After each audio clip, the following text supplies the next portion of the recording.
Mickey had always been close with his mother, Marie. Growing up, it had been the two of them for as long as he could remember. His father had left when Mickey was a toddler, and from that day, Marie had been his rock, his guiding light in a world that often seemed too big and too harsh. No matter how far life took him, his mother's voice always brought him back to center, calming the storms that threatened to tear them apart. But life had taken him far away. After marrying his wife, Emily, he had moved to the city for a better job opportunity. At first, it was exciting, a new chapter, a new beginning. But as the months turned into years, the distance began to weigh on him. Emily had grown distant, their relationship strained, and his work had become a suffocating cycle of stress and dissatisfaction. Mickey felt lost.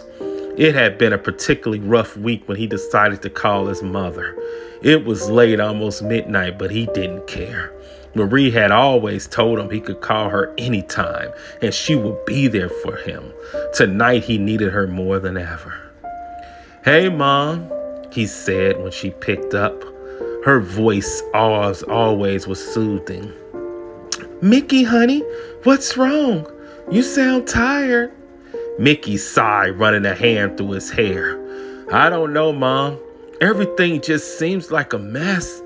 Emily and I haven't been getting along, and work is driving me insane.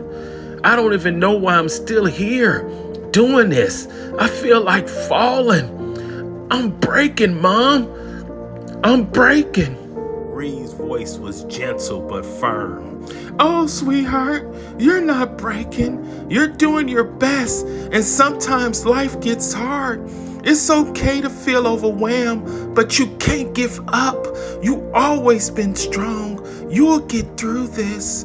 They talked for nearly 3 hours. David found himself pouring out his frustrations, the tension in his marriage, the pressure at work, the feeling that he was running in place, going nowhere, and all the while his mother listened, offering her wisdom as she always did. By the end of the call, David felt lighter. His problems hadn't disappeared, but hearing his mother's reassurance voice made him feel like he could tackle them. "Thanks, Mom," he said, his voice thick with emotion. I don't know what I'll do without you, Mom. I don't know." "You'll be okay, David," she replied softly.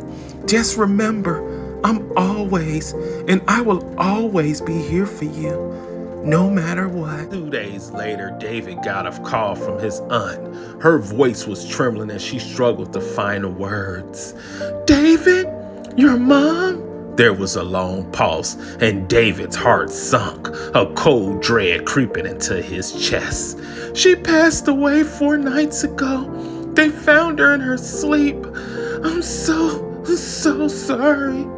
David's mind went blank. His instinct was to deny it. He had just spoken to her 2 nights ago. He had talked to her 2 nights ago. "There had to be a mistake. No," he stammered. "I talked to her 2 nights ago. We talked about everything. She was fine. She sounded fine." But the truth settled in like a heavy fog. His aunt's words began to echo in his mind. 2 nights ago? That night he had called her, needing her comfort. That night he had found solace in her voice. How could she have been gone? David felt numb as the realization washed over him. Somehow, some way, he had spoken to his mother after she had passed. The thought was too big, too impossible to comprehend, yet deep down he knew it was true. Tears filled his eyes as he thought back to that conversation, the way her voice had been so calm, so certain, as if she knew it would be the last time she would speak to him. It was almost as if she had been waiting for his to give him the peace he needed, even though she left. David sat in a stunned silence, his phone still in his hand. The grief, the disbelief, it all rushed over him at once. But beneath it all was something else, a strange, bittersweet comfort. His mother had kept her promise. Even in death, she had been there for him, just like she always had been. And as he sat there alone in the quiet of his living room, David whispered into the stillness, "Thank you, Mom. Thank you, Mom." I will always love you. I will always love you, Mom.